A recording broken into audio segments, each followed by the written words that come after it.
पण सर आपण मंत्रशास्त्र असं हा विषय आहे आणि आता आपण अक्षरांबद्दल बोलतोय. तर अक्षर आणि मंत्र ह्यातलं नेमकं कनेक्शन, नेमका संबंध काय? गुरुश्री हे जे शास्त्र आहे, हे जे ज्ञान आहे, ते या सगळ्या ज्ञानाचं मूळ कुठेतरी आपल्या 4 वेदांमध्ये, प्रमुख वेदांमध्ये असतं असं मी ऐकलेलं आहे. आणि त्याच्यामध्ये सुद्धा सामवेदामध्ये यांचा उल्लेख आढळतो असं मी ऐकलंय. तर तुमच्या अभ्यासाप्रमाणे हे सगळ्या या ज्ञानाचं मूळ कुठे आहे आणि ते कसं आपल्यापर्यंत आलं? तर आपण सगळेजण वेग बोलत असतो सतत. आता तुम्ही बोलतात, मीही बोलतोय, सर्वजण बोलत असतात, काही ना काही अक्षर निर्माण करत असतात. पण आपल्या सर्वांना माहित नाही की आपण बोलत असलेलं प्रत्येक अक्षर हे काही ना काही ऊर्जा निर्माण करत असत. आणि हे ऊर्जा नेमकी काय आहे? नमस्कार, मी केदार गोडसे. पुणे आणि मुंबई इथे अक्षर ऊर्जा मर्मयोग या संस्थेचे केंद्र असलेले त्याचे संस्थापक प्रमुख गुरुश्री जयंत झरेकर सर आपल्यासोबत आहेत. गुरुश्री नमस्कार. नमस्कार.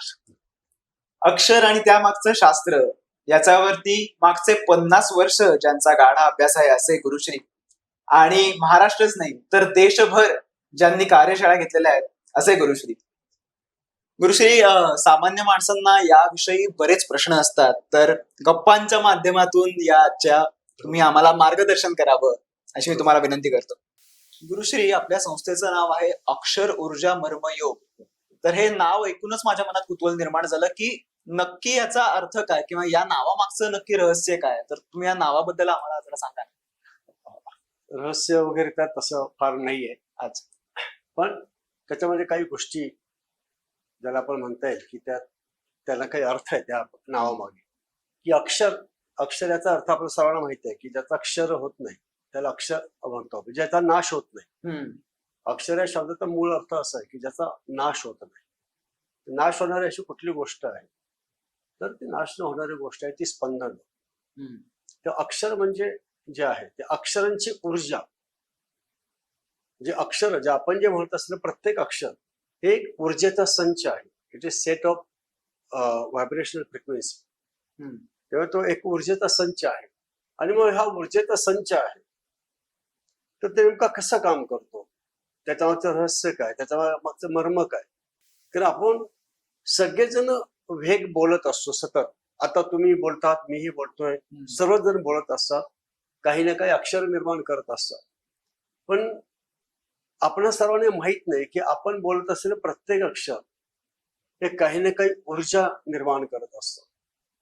आणि हे ऊर्जा नेमकी काय आहे, ती नेमकी कशी काम करते, याचा शोध घेण्यासाठी किंवा याचा अभ्यास करण्यासाठी, त्याचं मर्म जाणून घेण्यासाठी आपण जे प्रयत्न करतोय किंवा त्याच्या मर्म जाणून घेण्यासाठी आपण ही अक्षर ऊर्जा मर्मयोग संस्था स्थापन केलेली. आणि त्या माध्यमातून आपण अक्षरांच्या मागचं रहस्य म्हणून, ऊर्जा म्हणून, शक्ती म्हणून हे जाणून घेण्याचा प्रयत्न करत असतो.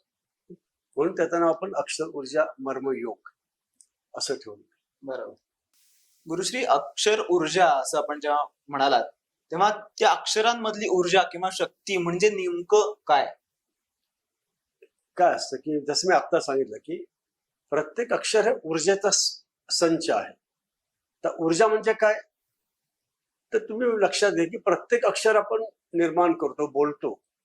तुम्ही माझ्याशी बोलतात, मी तुमच्याशी बोलतोय, लोक एकमेकाशी बोलतात. ते बोलताना नेमकं ते काय निर्माण करतात? मी तुमच्याशी बोलतोय, तुम्हाला ऐकायला येतंय, बरोबर, पण नेमकं तुमच्यावर काय पोचतंय? म्हणजे ते तुम्हाला दिसतंय का? मी काय बोलत असलेला शब्द तुम्हाला दिसतो का? नाही. मग त्याला काही वास येतो का? त्याला काही रंग रूप आहे का? नाही. त्याला काही आकार आहे का? मग तुम्हाला नेमकं काय जाणवतं? तर मी बोललो तुम्हाला कसं ऐकायला येतं? तर ऍक्च्युअली मी जेव्हा शब्द निर्माण करतो म्हणजे मी काय करतो की माझ्या स्वरयंत्रातून काही स्पंदने निर्माण करतो. बरोबर. Nothing else. अक्षर म्हणजे फक्त स्पंदन. ही स्पंदनं या वातावरणातून तुमच्या कानावर जातात आणि मग कानाचा म्हणजे जो पडदा आहे, कर्णपटल ज्याला म्हणतो, तो व्हायब्रेट होतो. मग तिथे आलेले मेंदूतले ज्ञानतंतू आलेले असतात, ते मेंदूला सांगतात की समोरच्या व्यक्तीने अशी अशी स्पंदन निर्माण केली आहेत. मग तो मेंदू त्या स्पंदनाचा अर्थ लावतो आणि मेंदू तुम्हाला सांगतो की समोरच्या व्यक्तीने क म्हटलं आहे किंवा समोरच्या व्यक्तीने ट म्हटलेलं आहे. आणि मग आपल्याला कळतं की समोरच्या व्यक्तीने ट म्हटलेलं आहे. ही सगळी प्रक्रिया मायक्रो मिली सेकंदामध्ये होते. त्यामुळे ज्या वेळेला मी क म्हणतो त्यावेळेला तुम्हाला तो क ऐकायला आलेला असतो. पण मी क म्हणणं आणि तुम्हाला क ऐकायला येणं यामध्ये एवढं सगळं काहीतरी घडलेलं असतं. त्यामुळे प्रत्येक अक्षर म्हणजे मेंदूला काय जाणवतं तर प्रत्येक अक्षरातली स्पंदनं जाणवतात. आणि प्रत्येक स्पंदन जसं म्हणतं स्पंदन ही ऊर्जा आहे. प्रत्येक स्पंदन ही ऊर्जा आहे. त्यामुळे ही स्पंदन जी आहे त्यालाच आपण ऊर्जा म्हणतो किंवा तीच शक्ती म्हणतो. जगामध्ये प्रत्येक शक्ती ही स्पंदनाच्या स्वरूपातच आहे. आणि आपण हीच शक्ती आपण अक्षरांच्या माध्यमातून निर्माण करतो. म्हणून अक्षरांची जी शक्ती आहे ज्याला ऊर्जा आहे ती ऍक्च्युली स्पंदन आहे. आणि संपूर्ण विश्व हे स्पंदनावर चाललेलं आहे किंवा आधारित आहे. आपल्याला जर क्वांटम फिजिक्स माहित असेल तर क्वांटम फिजिक्स मध्ये पहिलाच सिद्धांत आहे लॉ ऑफ व्हायब्रेशन म्हणतात त्याला. क्वांटम फिजिक्स नावाचं जे शास्त्र आहे विकसित झाले गेल्या जवळ 70-80 वर्षापूर्वीपासून. तर त्या शास्त्रज्ञांनी म्हणजे क्वांटम फिजिक्स आणि फिजिक्स या दोन वेगळ्या संकल्पना. फिजिक्स म्हणजे काय तर अणुपासून पुढे काय निर्माण होतं म्हणजे सृष्टीचा विस्तार हे फिजिक्स सांगतं. तर फिजिक्स अशी मांडणी करतं काहीतरी 107 अणुपासून सगळं विश्व निर्माण केले वगैरे वगैरे आपण शाळेत शिकलो सगळं. क्वांटम फिजिक्स म्हणजे काय की अणुच्या गर्भात काय आहे त्याचा शोध घेणं. अजून खोलवर अणुच्या गर्भाचा शोध घेणं. अणुच्या बाहेरच्या जगाचा शोध घेणं म्हणजे फिजिक्स ज्याला आपण पदार्थ विज्ञान म्हणतो. पण अणुच्या गर्भातला शोध घेणं दॅट इज क्वांटम फिजिक्स.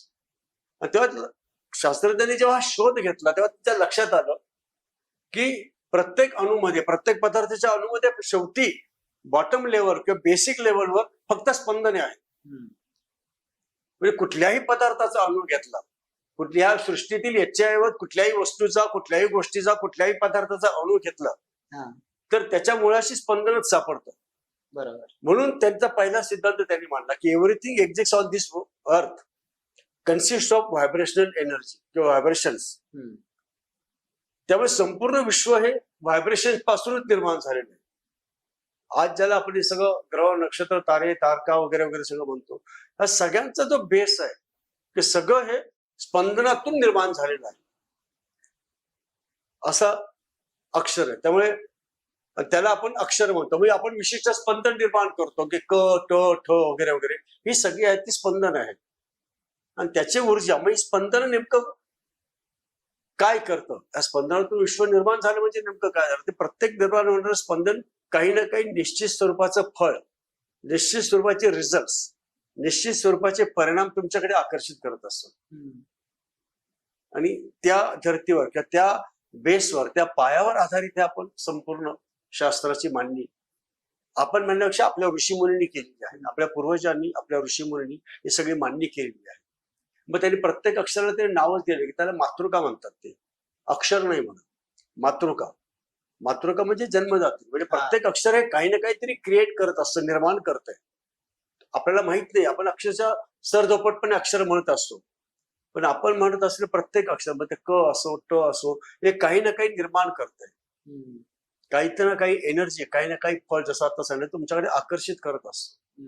काही ना काही रिझल्ट तुम्हाला देत असतं. काही ना काही परिणाम तुमच्या मध्ये तुमच्या भोवतीच्या वातावरणामध्ये ते घडवत असतं. या प्रकारे हे सगळं अक्षर ऊर्जा मी नाव दिलेलं आता पण पूर्वीच्या काळापासून त्याचं नाव आहे मंत्रशास्त्र. म्हणजे आजकाल ते मंत्रशास्त्र म्हटलं लोकांना ते एलर्जी येते. लोक म्हणजे मंत्रशास्त्र नागपूर होत आहे मंत्रशास्त्र वगैरे असं करतात ज्यांना माहित नाही. बरं. ह्या सगळे मंत्रशास्त्र म्हणून नागपूर उडणारे जेवढे लोक आहेत त्याला काही माहित नाही. त्यांनी कधी अभ्यास केलेला नाही. कुठल्याही पुस्तकाचा अभ्यास नाही केला कुठल्याही ग्रंथाचा अभ्यास नाही केला फक्त नागमुरडण्याचं काम केलेलं आणि कुठलाही अभ्यास न करता एखाद्याला नाकं मुरडणं ह्याच्यासारखा मूर्खपणाची गोष्ट नाही. त्यामुळे हे सगळे आपल्या ऋषीमुनींनी हजारो वर्ष तपश्चर्या करून जे काही ज्ञान मिळवलं ते ज्ञान त्यांनी त्या ग्रंथामध्ये लिपिबद्ध करून ठेवलेलं आहे. आणि ते आता मी म्हणजे मला अनेकदा अनुभव आले की मंत्रशास्त्र म्हटलं लोक तर असे फार लांब पडतात म्हणजे विशेषतः तरुण पिढी वगैरे वगैरे मंत्रशास्त्र असं वगैरे काहीतरी करतात. म्हणून म्हणजे आपण नाव बदललं अक्षर ऊर्जा मर्म म्हणजे अक्षरांची ऊर्जा तिचं मर्म. अच्छा अच्छा हे क्या होता है मग हे काय असतं मग लोक त्याला जरा अट्रॅक्ट होतं. मग त्याला सांगतं अक्षर म्हणजे मातृका प्रत्येक अक्षर हे एनर्जीचा संच आहे. बरं. की व्हायब्रेशनचा संच आहे आणि ते काही ना काही रिझल्ट देतात, मग त्याच्यावर थोडीशी जिज्ञासा निर्माण होते. म्हणून आपण ते नाव अक्षर ऊर्जा ठेवलं. म्हणजे आपल्याला जे खूप क्लिष्ट वाटतं ते खरं तर गुरुश्रींच्या म्हणण्याप्रमाणे फार क्लिष्ट नाहीये, जर का जाणकार लोकांच्याकडून जर का आपण मार्गदर्शन घेतलं आणि त्याचा अभ्यास केला खरंच तर. हो, एक गोष्ट खरी क्लिष्ट नाहीये, पण याचे परिणाम आणि अनुभव घेण्यासाठी साधना खूप महत्वाची. आता प्रत्येक हा. अक्षराचे मर्म म्हणजे मर्म टेक्निकली थिअरॉटिकली समजणं वेगळं आहे हम्म. हम्म. आणि प्रॅक्टिकली साधना करून ते समजून घेणं किंवा त्याचा अनुभव घेणं किंवा त्याची अनुभूती घेणं हे वेगळं आहे. त्यामुळे आपण म्हणजे ऐन किंवा म्हटल्यावर अमुक अमुक होतं हे तुम्हाला थिअरेटिकली कळलं, पण प्रत्यक्ष ते होतं की नाही हे बघण्यासाठी तुम्ही त्याची साधना करायला पाहिजे किंवा त्याचा अभ्यास करायला पाहिजे. हे प्रॅक्टिकली ते जीवनात उतरवलं पाहिजे. बरोबर. तेव्हा त्याचा तुम्हाला रिझल्ट मिळतो. म्हणजे एखादा नियम तुम्ही काय शास्त्रामध्ये जेव्हा तुम्ही प्रमेय किंवा जेव्हा मानता तेव्हा ते थिअरेटिकली वेगळं असतं, प्रत्यक्ष सिद्ध करणं वेगळं असतं. बरोबर. त्यामुळे तुम्ही स्वतः बरं हे सिद्ध दुसऱ्याने नाही करायचं, तुमचं तुम्ही सिद्ध करायचं. बरोबर. तुम्हाला काय अनुभव होते तुम्ही बघायचे असतात, तर तुम्ही ते सिद्ध करायचं. अक्षर मुळामध्ये अक्षर ही बेसिक स्पंदनांची ऊर्जा आहे. आणि जसं मी आता सांगितलं की मी सांगतो तुम्हाला क्वांटम फिजिक्सचे शास्त्रज्ञ सांगतात की संपूर्ण विश्व हे कन्सिस्ट ऑफ व्हायब्रेशनरी एनर्जी. गुरुश्री, ऋषी मुनींनी हे जे सगळं शास्त्र मांडलं ते आधी संस्कृत मध्ये होतं, आता आपण मराठी वापरतो. बाकीच्या बाहेरच्या जगात मराठी व्यतिरिक्त कितीतरी भाषा आहेत, जगभरातल्या सगळ्या भाषा, आणि प्रत्येक भाषेत ही अक्षरं आहेच आहेत. ते मूळ आहे प्रत्येक भाषेचं. तर जशी ऊर्जा संस्कृत किंवा आता आपण वापरत असलेल्या मराठी अक्षरांमध्ये असते, तशी जगभरातली कुठलीही भाषा घेतली तरी त्याच्या अक्षरांमध्ये ही ऊर्जा किंवा ही शक्ती असते का, किंवा काय तुम्ही सांगाल? मी आता सांगितलं तुम्हाला की प्रत्येक अक्षर हे विशिष्ट स्पंदने निर्माण करतं. आणि जे अक्षराला भाषा नाहीये. मी तुम्हाला एक बेसिक सिद्धांत सांगतो, म्हणजे फार लवकर होईल हे सांगणं हेही तुम्हाला माहिती आहे, पण पुढच्या आपण काही चर्चेमध्ये हे मुद्दे स्पष्ट होतील. या विश्वाला, या ब्रह्मांडाला तुमची कुठली मानवी भाषा कळत नाही. हे सृष्टी आहे, हे ब्रह्मांड आहे, ह्याला कुठली मानवी भाषा कळत नाही. ह्या सगळ्या मानवनिर्मित भाषा आहेत. बरोबर. ब्रह्मांडाला फक्त एकच भाषा कळते, स्पंदनांची. त्यामुळे प्रत्येक भाषेतील जो शब्द आहे ती जी स्पंदन निर्माण करतो ते फळ तुम्हाला याच्याकडे अट्रॅक्ट होणार. म्हणजे क म्हटल्यावर अमुक, म्हणजे क वर मराठी भाषेचा का संस्कृत भाषेचा का उर्दू भाषेचा का इंग्लिशचा, जर्मनीचा, चायनीजचा, जपानीजचा कुठल्याच भाषेचा हक्क नाही ना. क हा प्रत्येक भाषेत आहे. पण ज्या वेळेला तुम्ही क म्हणाल, मग तो कुठल्याही भाषेतून म्हटलं तर त्याचं तेच फळ येणार आहे. ज्यावेळेला तुम्ही ठ म्हणाल तर ठ म्हटल्यावर हे फळ येणार आहे. त्यामुळे स्पंदन महत्वाची आहे. या विश्वाला फक्त स्पंदनाची भाषा घेतात. त्यानंतर पुढे आपण थोडा नंतर आपण एक्सप्लेन करू, एलॅबरेट करू. पण या विश्वाला इतर कुठलीही भाषा कळत नाही, फक्त स्पंदनाची भाषा कळते. विश्वाला फक्त स्पंदन कळतात. मानवनिर्मित भाषा हे मानवानी एकमेकाशी संवाद साधण्यासाठी निर्माण केलेले एक माध्यम आहे. तुम्ही असं समजू नका की मी, म्हणजे आपण म्हटलं की मी याला फुलपात्र म्हणतो की मी याला पुस्तक म्हणतो, म्हणजे विश्वसुद्धा याला पुस्तक म्हणत असेल. बरोबर. विश्वाला पुस्तकाशी काही संबंध नाही. तुम्ही जे शब्द वापरता, म्हणजे एक उदाहरण तुम्हाला सांगितलं की तुम्ही शब्द वापरला कमळ, तुम्ही म्हणालात कमळ, तर कमळ म्हटल्यावर तुम्हाला वाटतं, तुम्हाला अभिप्रेत आहे की मी हे जे कमळ जे काय म्हणतो कमळ, किंवा मोबाईल, तुम्ही म्हटला मोबाईल, तर मोबाईल म्हटल्यावर तुमच्याकडे पर्टिक्युलर वस्तू येते. बरोबर. त्या वस्तूला मानवाने दिलेलं नाव आहे. ब्रह्मांडाला ते कळत नाही. ब्रह्मांडाला मोबाईल म्हटल्यावर मोची स्पंदने, बाची स्पंदने, ईची स्पंदने, लची स्पंदने, हे चारही अक्षराच्या स्पंदनांचा संच म्हणून जे काही निर्माण होईल ते विश्व त्या ब्रह्मांडापर्यंत पोहोचेल आणि मग ब्रह्मांड तुम्हाला ते रिटर्न मध्ये देईल. म्हणजे त्याच्याशी मिळती जुळती स्पंदनं, त्याच्याशी मिळती जुळती फ्रिक्वेन्सी तुमच्याकडे पाठवेल. गरज नाही तुम्हाला हवा असलेला मोबाईलच देईल. तुम्ही, कारण मोबाईल हे तुमच्या भाषेतलं नाव आहे. विश्वाला स्पंदन कळतं, स्पंदन जे काही क्रिएट करेल, मोबाईल म्हणा किंवा कमळ म्हणताना किंवा काही म्हणताना, जे विश्व हे काही जी स्पंदन निर्माण करेल त्या स्पंदनाशी अनुरूप परिणाम, अनुरूप रिझल्ट, अनुरूप घटना हे तुमच्या बाबतीत घडलं. ते बऱ्याच वेळेला, म्हणजे मी अनेकदा सांगतो की आपण ही जी देवाची स्तोत्र वगैरे म्हणतो, स्तोत्राबद्दल म्हणतो किंवा वगैरे, हे बऱ्याच वेळा बिनकामाची ठरतात. अनेक लोक असतात, मी इतकी वर्ष स्तोत्र म्हणतोय का उपयोग, ती स्तोत्र मानवनिर्मित भाषेत आहे. हा. ब्रह्मांडाला ते स्तोत्र कळत नाही. ब्रह्मांडाला त्या स्तोत्राचे फक्त स्पंदनं कळतात, आणि ती जर स्पंदनं तुम्हाला हव्या असलेल्या गोष्टीशी अनुरूप नसतील तर तुम्हाला ती वस्तू मिळणार नाही. त्यामुळे तुम्ही अक्षरांचा अभ्यास करायला पाहिजे, त्यामुळे बीजमंत्रांचा अभ्यास करायला पाहिजे. ते बीजमंत्र हे तुम्हाला व्यवस्थित सांगतील की कुठल्या गोष्टीसाठी कुठली स्पंदन निर्माण करायला हवी, काय हवं तर तुम्हाला कुठली अक्षर वापरायला हवी. पुन्हा मी सांगतो की स्तोत्रमंत्र हे भावनाशी जोडलेले आहेत. त्या स्पंदन फक्त अक्षरच निर्माण करतात असं नाही, हे महत्वाची गोष्ट आहे, हे लक्षात घ्या. स्पंदन फक्त अक्षरच निर्माण करतात असं नाही, तर भावना सुद्धा स्पंदने निर्माण करतात. म्हणजे आपल्याला भीती वाटली तर आपण थरथर थरथर कापायला लागतो. म्हणजे कापणं काय, स्पंदन निर्माण करतं. आपल्याला आनंद झाला, आपण आनंदाने नाचतो. आपल्याला प्रत्येक म्हणजे राग आंधळा असतो, आपण म्हणतो भीती आंधळी असते, राग आंधळा असतो, सगळ्या भावनाच आंधळ्या असतात. त्याचं कारण काय, ते विशिष्ट स्पंदने निर्माण करत असतं. आणि या विश्वाला स्पंदने कळतात.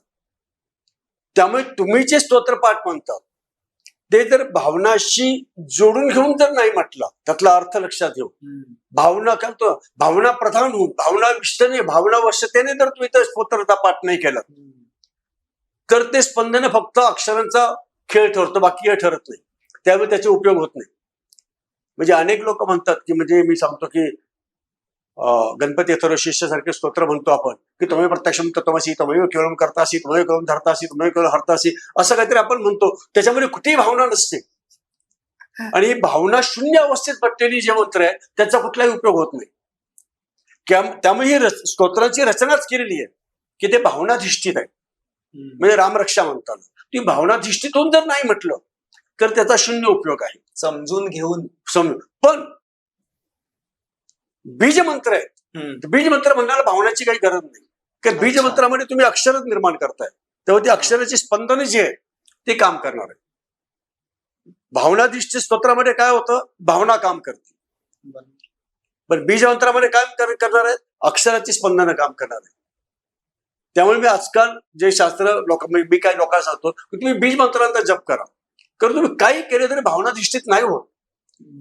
म्हणजे गणपती तो शिष्य जर तुम्ही एकदा म्हटलं, पहिल्यांदा म्हणताना भावनाविष म्हणतात, दुसऱ्यांदा म्हणताना नाही म्हणत, तिसऱ्यांदा तुम्ही मेकॅनिकली म्हणता, चौथ्या वेळेला तुम्ही म्हणता तुमचं लक्ष कुठेतरी असं तोंडातून गणपती थोडं शिष्य म्हणताय, मग अशाचा उपयोग होत नाही. त्यामुळे हे जे भाषा आहे, मग प्रत्येक भाषेतले असतील, मग हिंदी भाषेतलं हनुमान चालीसा असेल, मी एकदा नावं घेतो, हनुमान चालीसा असेल, किंवा मराठीतली रामरक्षा असेल, किंवा भीमरूपी महारुद्र, अशा प्रत्येक भाषेतली स्तोत्र ही भावनाधिष्ठित अवस्थेत नाही म्हटली तर त्याचे उपयोग शून्य आहे. त्यामुळे दुसरी गोष्ट, आपल्या भावना क्रिएट नाही करता येत. आपण काय हुकमी अभिनेते नाही की चला भावना आपण निर्माण केली आता असं, आणि त्या नकली भावना कळतात. बरोबर, ते आपण ठरवून भावना नाही निर्माण करता येत. भावना निर्माण करता अभिनय करू शकतो, मग त्या अभिनय निसर्गाला कळतो.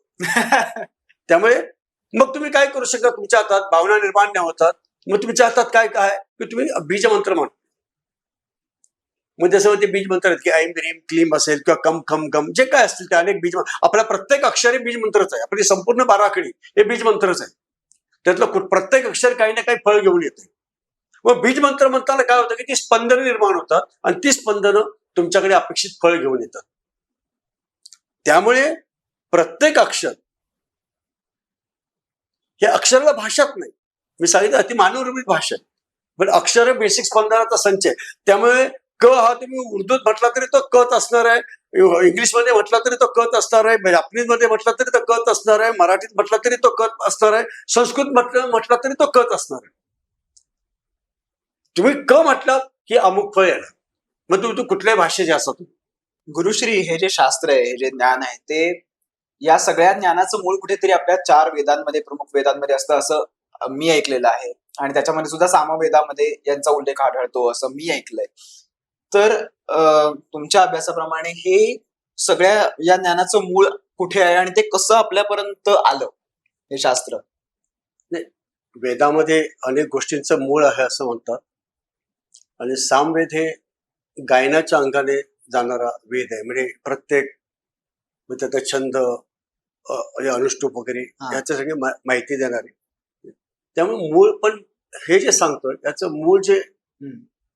शास्त्र आहे किंवा मूळ जे की अनेक ग्रंथामध्ये आहे, एक तांत्रिक ग्रंथामध्ये आहे.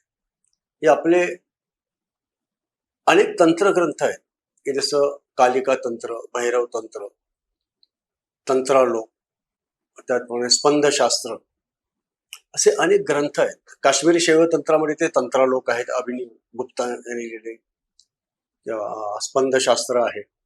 असे अनेक जे ग्रंथ आहेत त्या ग्रंथामध्ये एक जसं कालिका तंत्रामध्ये वर्णमाला दिलेली आहे. वर्णमाला तर जर तुम्ही प्रत्येक बघितलं कालिकेचं, तर कालिकेच्या गळ्यामध्ये मानवी कवट्याचं माळ आहे. तुम्ही जर कालिकेचं जर चित्र बघितलं तर तिच्या गळ्यात मानवी कवट्याची माळ आहे आणि ते मानवी कवट्याबरोबर 52 आहेत. ते 52 अक्षरांचे प्रतीक आहेत. अच्छा. त्याला वर्णमाला म्हटलेलं आहे. ते कालिकेने ती वर्णमाला घातलेली आहे. आपण जी अ पासून न पर्यंत जी अक्षर म्हणतो त्याला वर्णमाला म्हणतात बरोबर. वर्णमालाखडी. आणि त्याचप्रमाणे आपण श्रीविद्या घेतो, श्रीविद्या किंवा श्री यंत्र सिद्ध करतो, त्याच्यामध्ये यात अक्षरानं योगिनी म्हटलेलं आहे. म्हणजे अनेक अक्षरांची योगिनी रूपातली नावं दिली की कम सर्व संशोभिनी, खम सर्व विद्राविणी, गम सर्व आकर्षिणी. म्हणजे थोडक्यात ते अक्षर योगिनी म्हणजे सुद्धा शक्तीच आहे. ते अक्षर नेमकं काय क्रिएट करतं ते गम सर्वाकर्षिणी. म्हणजे गम या बीज मंत्राची स्पंदनं ही आकर्षित करणारी स्पंदन आहेत. त्यामुळे अनेकदा लोकांना सांगतो की लोकांना आकर्षित करायचं असेल तर गम गम गम म्हणा, घम सर्वाल्लाधिनी, असे अनेक हे श्रीमंत्र मधलं इंटरप्रिटेशन आहे. जसं प्रत्येक शास्त्रात त्याचं वेगळं इंटरप्रिटेशन केलेलं आहे. म्हणजे आध्यात्मिक किंवा काश्मीरी शैव तंत्रामध्ये याचं वेगळं इंटरप्रिटेशन आहे की क म्हटले काय, अ म्हटले काय. तर अ म्हणजे अनुत्तर शिव, त्याला अ म्हणजे शिवच म्हटलेलं आहे. आपल्याकडे भागवत धर्मामध्ये अ ला ब्रह्मा म्हटलेलं आहे, अकार तो ब्रह्मा. पण काश्मीरी शैव तंत्रामध्ये अ ला अनुत्तर किंवा शिव म्हटलेलं आहे. साक्षात शिव कोण तर अ. काश्मीरी शैव तंत्रामध्ये अ च वेगळं महत्व आहे. मग प्रत्येक अक्षराचं आ की अ अम ह्याच्या अनेकाची वेगळी आहेत. तर या प्रकारचे अनेक ग्रंथ आहेत. भैरव तंत्रामध्ये यात अक्षरांची वेगळी मान्य केलेली आहे, त्यांना भैरव स्वरूपात मांडलेलं आहे. आणि जसं मगाशी मी सांगितलं की आपल्या बीज मंत्रशास्त्रामध्ये यांना मातृका म्हटलेलं आहे. पण जर बेसिकली जर तुम्ही सर्व याचा अभ्यास केला, पुन्हा यांच्या आणखीन एक दोन गोष्टी आहेत की भौतिक उपयोगासाठीचे स्पंदन आणि प्रत्येक अक्षर जी 36 व्यंजन आहेत, अ पासून आहापर्यंत 16 स्वर आणि त्यानंतरची जी आहे ती 36 व्यंजन आहेत, ती क पासून न्य पर्यंतची. त्या प्रत्येकांचे काही विभाग पाडलेले आहेत त्यांनी. तर ह्या याच्यातून म्हणजे अनेक याच्या परंपरेचं मिलन होऊन शेवटी आजचं बीज मंत्रशास्त्र विकसित झालेलं. म्हणजे कालिका मंत्र वेगळं सांगते, श्रीविद्या शास्त्र वेगळं आहे, श्रीमंत्रशास्त्र वेगळं आहे, बीज मंत्रशास्त्र वेगळं आहे. पण या सर्वांनी अक्षरावरच जोर दिलेला आहे. त्यामुळे तुम्ही जर परंपरेचा जर शोध घ्यायला गेला तर आपण म्हणतो ना ऋषीचे कुळ काय नदीच्या मूळ आणि ऋषीचे कुळ शोधू नये, तसं आहे. म्हणजे याचा नेमकं कुठून सुरू झालंय. पण सर्वांनाच हे अक्षर आणि त्यांच्या शक्तीचं महत्व कळलेलं होतं त्या काळात, आणि त्यामुळे अनेक गोष्टी ते अक्षराच्या माध्यमातूनच करत होते. त्याची परंपरा असं इथूनच नेमकं हे सुरू झालं असं सांगता नाही. पण असं म्हणता येईल की अनेक नद्या किंवा अनेक परंपरा एकत्र येऊन ह्या मुख्य स्रोत निर्माण झाला. आणि मग त्याला पुढे त्याने बीज मंत्रशास्त्र नाव दिलं. आणि मग त्यांच्या लक्षात आलं की प्रत्येक परंपरेतली जी काही मांडणी आहे ती योग्यच आहे अशी, म्हणजे ती खरीच आहे की म्हणजे काश्मीरी शैव तंत्राची पण मांडणी खरी आहे. आणि पण ह्याला त्यांनी वेगळं नाव दिलं, त्याला वेगळं नाव दिलं, एवढाच त्यातला फरक आहे. म्हणजे अ ला तिथे अनुत्तर म्हटलेलं असेल तर इथे शिव म्हटलेलं आहे. बीज मंत्रशास्त्राकडे त्यांनी सांगितलं की अ हा आकार तो ब्रह्मा म्हटलेला आहे. ते प्रत्येकाने त्याची पण मूळ जो त्याचा अर्थ आहे तो ध्वनीत एकच होतो की एकच अर्थ ध्वनीत होतो. महत्वाची म्हणजे परंपरा आपण ठीक आहे आपण मानतो, पण ह्याच्यामध्ये मंत्राला किंवा मंत्रांच्या एनर्जीचं लक्ष, म्हणजे मंत्राच्या एनर्जीला जास्त महत्व देणं आणि ते काय क्रिएट करणं याचा अभ्यास करणं आजच्या काळासाठी किंवा आजच्या तरुण पिढीला खूप गरजेचं आहे.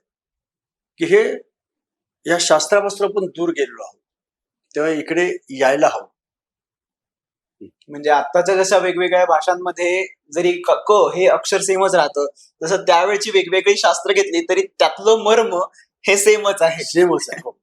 गुरुश्री, या सगळ्या विश्व हे जे बनलं ते ओंकारापासून बनलं गेलं, असं एक जे म्हणतात. ओंकार हे देखील एक अक्षरच आणि एक मंत्र.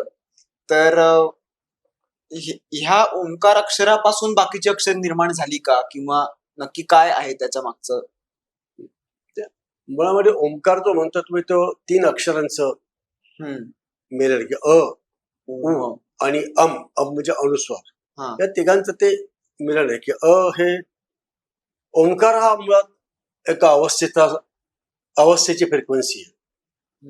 3 अवस्था आहेत की जन्म स्थिती आणि मृत्यू किंवा उत्पत्ती स्थिती लय.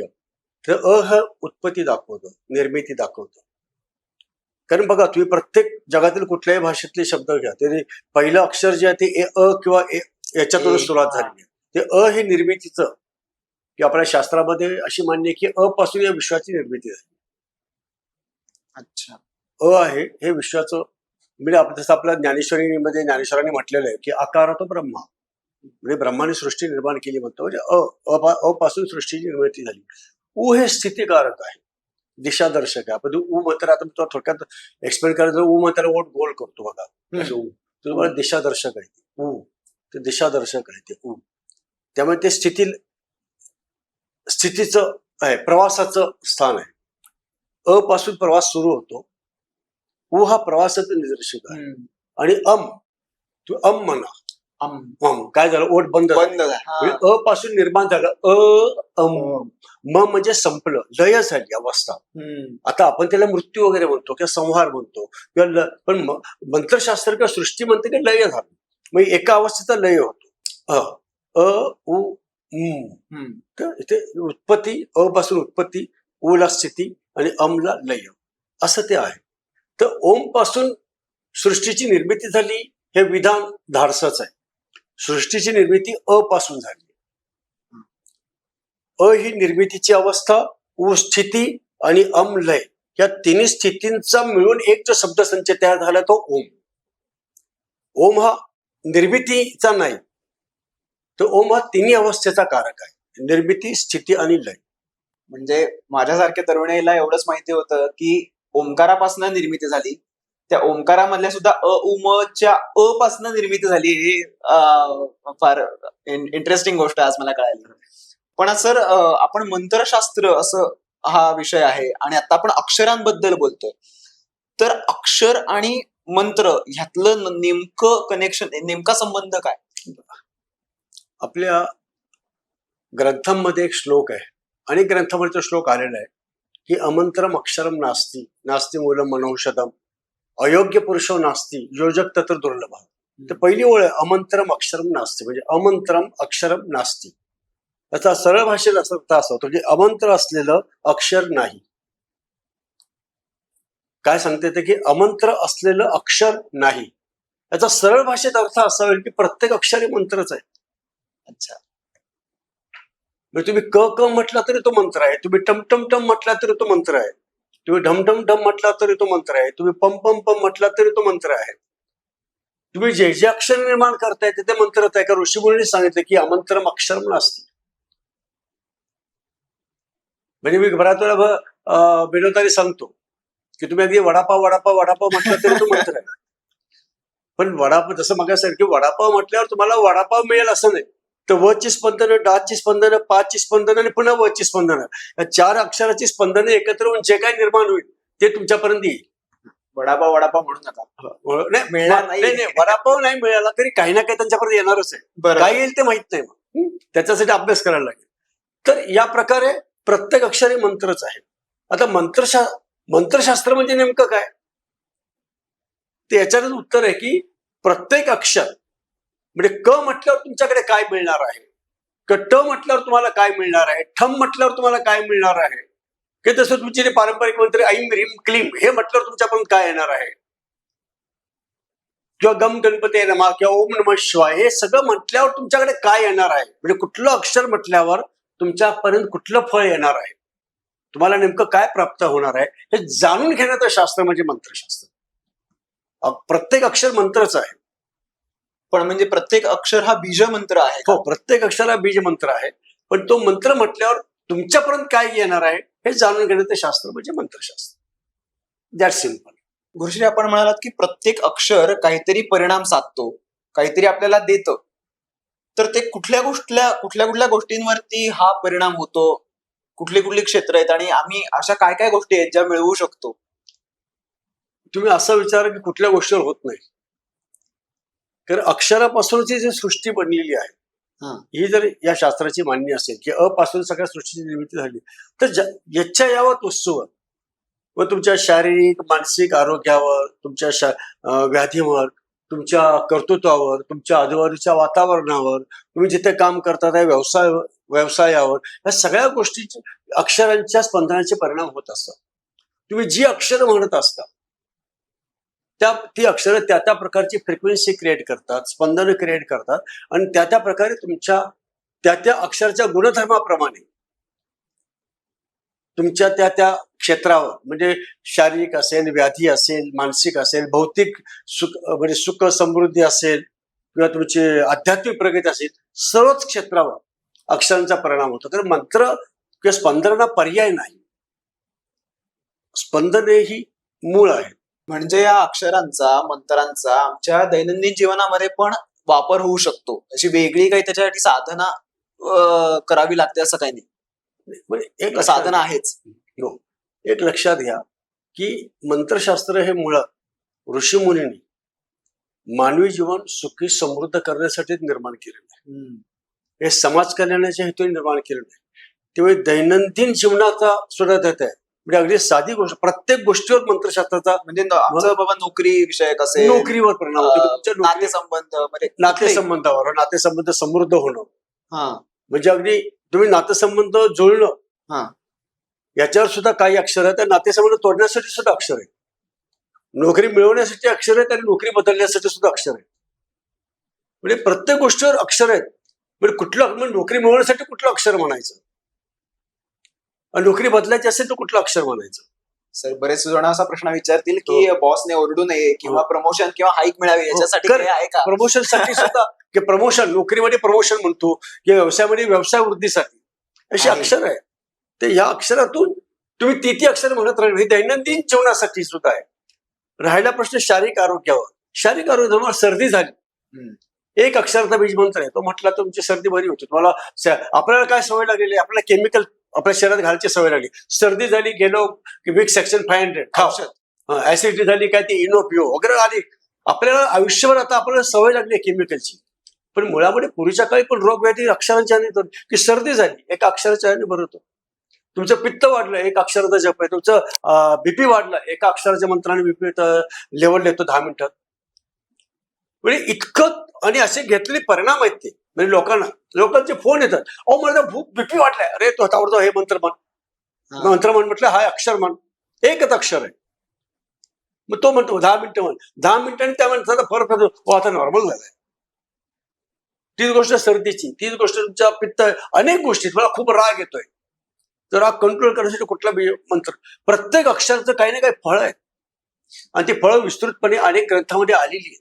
फक्त ती त्यांची भाषा समजून, कारण त्याचं स्पष्टपणे दिलत नाही, कारण ते कोणाच्या येरागमाच्या हातात पडून उपयोग नाही. आपल्याकडे अनेक ग्रंथामध्ये लिहिले की अशिष्यायन देयम, ते योग्य आणि अभ्यासू शिष्याला ते त्याचे काही क्लूज दिले, ते क्लूज पकडून तुम्हाला त्याचे अर्थ काढावे लागतात. सर, पण ह्याच्याच वरनं असे व्हॉट्सअपवर किंवा सोशल मीडियावरती बरेच गैरसमज पण पसरतात की तुम्ही असं झाल्यावर असं करा. तर अशा गोष्टींवरती किती त्यामुळे लोकांनी विश्वास ठेवावा या सोशल मीडियाच्या माध्यमातून आलेल्या गोष्टींवरती? सोशल मीडियाविषयी मी बोलू का? स्पष्ट तो बाजार आहे. तो कोणी यावं काही टाकून जावं, कोणी यावं टपली मारून जावं. म्हणजे तूही सोशल मीडियावर एखादा फेक व्हिडिओ लिहून क्रिएट करून टाकून दे, म्हणजे लोक बघतील, ते लाईक करतील. अक्षरांचं मंत्र हे जे तुम्ही म्हणालात ते असं मेसेजेस येत असतात. आजकालच्या सोशल मीडियावर 90% लोकांना काही माहित नाही, काही टाकत असतात. फक्त सबस्क्रिप्शन वाढवणं आणि व्ह्यूज वाढवणं ह्याच त्यांचा उद्देश आहे. मग काही टाकायचं 3 वेळा अमुक मंत्र म्हणून आयुष्यात चमत्कार बघा, असं काही होत नाही. हे महत्वाचं आहे. हे कधीच होणार नाही. 21 वेळा अमुक अमुक लिहा आणि संध्याकाळपर्यंत चांगली बातमी होते, नाही ऐसा नाही होत. इतकं सोपं नाही होते. त्याच्या मागे काही विशेष नाही. तर मी जे म्हणतो सर्दी झाली तर अमुक मंत्र म्हणा करतो, त्यावेळेला तुम्हाला एक अर्धा तास 1 तास तो मंत्र त्याची फ्रिक्वेन्सी क्रिएट करावी लागते. ती फ्रिक्वेन्सी क्रिएट केल्यावर तुमचं म्हणजे सर्दी होणं म्हणजे तुमच्यातलं जलतत्व वाढलेलं आहे. ते जलतत्व कमी करण्यासाठी कुठलं तत्व वापरायचं? प्रत्येक तत्व एक एक तत्व काही वाढवतं, काही कमी करतो. सर्दी झाली म्हणजे जलतत्व वाढलं, मग जलतत्व कमी करणारं कुठलं अक्षर म्हणायचं आहे? ते म्हटलं की तुमची सर्दी कमी राहिली. हे त्याच्यावरती हे शास्त्र आहे. म्हणजे असं काहीतरी भंपगिरी नाही की हे म्हण मी ते म्हण. तर सर्दी झाली म्हणजे त्याचा अर्थ लक्षात घेतला की जलतत्व वाढलं, ते कमी करण्यासाठी दुसरं तत्व आपण क्रिएट केलं, ज्यामुळे जलतत्वाचं शोषण झालं आणि तुमची सर्दी बरी झाली. गुरुश्री, आजारांबद्दल तर ठीक आहे, तुम्ही म्हटला सर्दीला जलतत्व कमी करण्यासाठी वगैरे, पण माझ्या रोजच्या आयुष्यामध्ये मला जी फ्रस्ट्रेशन येतात किंवा मानसिक आरोग्य ज्याने बिघडू शकतं, म्हणजे ऑफिस मधलं पॉलिटिक्स असेल किंवा पर्सनल रिलेशन्स मधल्या ज्या काही गोष्टी असू शकतात, तर त्याच्यामध्ये ह्या मंत्रसाधनेचा, मंत्रशास्त्राचा किती उपयोग होऊ शकतो? तेच आहे ना की ती तुमच्या बाबतीत ज्या काही घटना घडतात त्या सगळ्या फ्रिक्वेन्सीवर आहे. तुम्ही निर्माण करणारी किंवा समोरची व्यक्ती निर्माण करणारी फ्रिक्वेन्सी, आणि जेव्हा तुमच्या फ्रिक्वेन्सीने एकमेकांना कॉन्ट्राडिक्ट करतात तेव्हा तुमचं, जसं आपण म्हणतो ना एकमेकांच्या तारा जुळत नाहीत किंवा नातं जुळत नाहीत, आपण म्हणतो स्पंदनं जुळली नाहीत, तेच आहे. ते तुम्ही याचा अर्थ की तुमची फ्रिक्वेन्सी त्याला मॅच होत नाही. मग तो त्या कामाच्या वातावरणाला किंवा ज्या काही तुम्ही परिस्थिती सांगितली, जेव्हा ती फ्रिक्वेन्सी योग्य करणारी तुम्ही मंत्राची स्पंदने निर्माण कराल तेव्हा तुमची फ्रिक्वेन्सी त्या व्यक्तीला मॅच व्हायला लागते. त्यामुळे नातेसंबंध जुळण्यामध्ये मदत होते.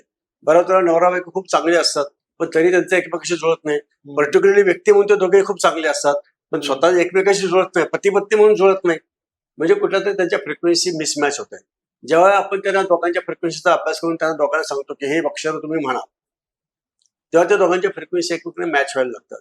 तीच गोष्ट तुमच्या कंपनीमध्ये, तुमच्या नोकरी, प्रमोशन किंवा अनेक पॉलिटिक्स मध्ये, ह्या सगळ्या ज्या गोष्टी आहेत कटकारस्थानाच्या फ्रिक्वेन्सी असतात. मग त्याच्यावर मात करणाऱ्या मंत्रशास्त्रामध्ये काही फ्रिक्वेन्सीज आहेत. ती जर तुम्ही फ्रिक्वेन्सीज म्हणत गेलात किंवा त्या प्रकारचे मंत्र किंवा त्या प्रकारचे अक्षर तुम्ही म्हणत गेलात तर त्या गोष्टी हळूहळू इलिमेंट होतात. आणि अशा तऱ्हेचे माझ्याकडे अनेक उदाहरण आहेत. म्हणजे सर्दी परशावीचे ते सांगितलं, पण अशी अनेक उदाहरण आहेत की नोकरीमध्ये त्रास होत होते पण आपण त्याला मंत्र ते मंत्र म्हणायला लागलं, हळूहळू ते त्रास बंद झाले किंवा त्या त्रास देणाऱ्या व्यक्तीची कुठेतरी ट्रान्सफर झाली किंवा त्या व्यक्ती सोडून गेल्या. अनेक गोष्टी अशा झाल्या. म्हणजे सर आपण इथे एक उदाहरण सांगितलं, खूप एका उदाहरणासाठी एक एपिसोड द्यावा लागेल, एवढी उदाहरणं आपल्याकडे आहेत. आम्ही सर तरुण लोक एक वाईब मॅच असा एक शब्द वापरतो, matching the vibe. So vibe is nothing but हेच स्पंदनच, एक्झॅक्टली स्पंदन वाईब. पण सर ही आता या स्पंदनांचा वापर करत असताना किंवा ती अक्षर उच्चारत असताना आम्ही जर का आमच्याकडून अनावधानाने, आमचा अभ्यास एवढा कमी पडल्याने जर का चुकीची उच्चारली गेली तर त्याचा उलटा म्हणजे अपाय होतो का, उपाय व्हायच्या ऐवजी? त्याचे 2 गोष्टी आहेत. म्हणजे एक गोष्ट बघायला पाहिजे, म्हणजे आपण ज्या 2 गोष्टी करतो, एक म्हणजे मंत्रशास्त्र जेव्हा तुम्ही एखाद्या पॉझिटिव्ह किंवा सकारात्मक परिणामासाठी जर म्हणत असाल मंत्र, अनेक लक्षात घ्या, प्रत्येकाने सुखी समृद्ध व्हावं हा आपला प्रत्येकाचा जन्मसिद्ध अधिकार आहे. याच्यासाठी जर तुम्ही म्हणत असाल तर जर थोडासा उच्चार इकडे तिकडे झाला तर काहीतरी फरक पडत नाही. फक्त एकत्रित 100% आपण होतो, एखादा पेपर दिला आपण आणि त्यामुळे 2 प्रश्नाची उत्तर चुकली तर 100 पैकी 100 मार्क नाही मिळणार, 80 मिळणार, इतका त्याचा होईल. 100% रिझल्ट नाही मिळणार.